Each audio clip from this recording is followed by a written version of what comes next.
আগুন লেগে যায় পড়ে যায় পৃথিবীর সব বইয়ের দোকান বিশ্ব থেকে হারাবে না পবিত্র কোরআন। ঠিক না ঠিক?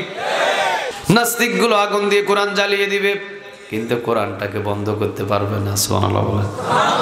পৃথিবীর সকল কোরআন জ্বালিয়ে দেওয়া হবে কিন্তু কোরআনটা শেষ করে দেওয়া যাবে না। কথাটা কার?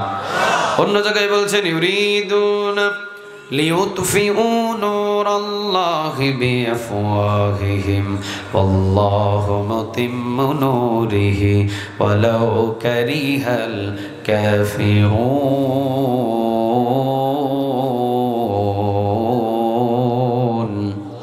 কার কথা? আর একটু জোরে বলেন কার? আল্লাহ রাব্বুল আলামিন বলছেন ও নবী দেখবেন কাফেররা চাই ফু দিয়ে কোরআনের আলো নিভিয়ে দিবে, পারবে না। কিয়ামত পর্যন্ত তারা ফোয়াতে থাকবে, কোরআনের আলো নিভবে না।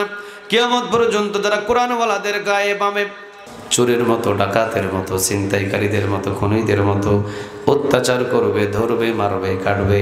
কোরআনওয়ালাদের উপরে একের পর এক জুলুমি চাপিয়ে দিবে কিন্তু কোরআনের দাওয়াত বন্ধ হবে না। সুবহানাল্লাহ বলেন। কে বলছেন এটা? সবাই বলেন না কার কথা? ওরা চাইবে কোরআনটাকে ফু দিয়ে নিভিয়ে দিতে। কিভাবে ফু দিবে? ওইটারে ধর, ওইটারে মার, ওইটারে কাট।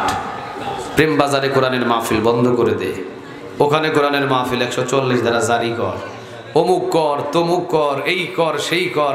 আল্লাহ বলবে ওরা চাই বন্ধ করতে, আর আমি আল্লাহ গোপন রাস্তা দিয়ে কোরআনের রাজ কায়েম করে দিব। চিৎকার দিয়ে পড়েন আল্লাহু আকবার।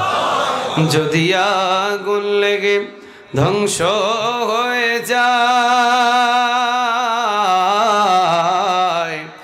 ধ্বংস হয়ে যায়, যদি আগুন লেগে যাই পড়ে যায়, আগুন লেগে যাই পড়ে যায় পৃথিবীর সব বইয়ের দোকান বিশ্ব থেকে হারাবে না পবিত্র কোরআন, বিশ্ব থেকে হারাবে না পবিত্র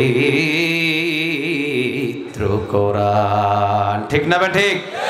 তাহলে জান্নাতের পথের নাম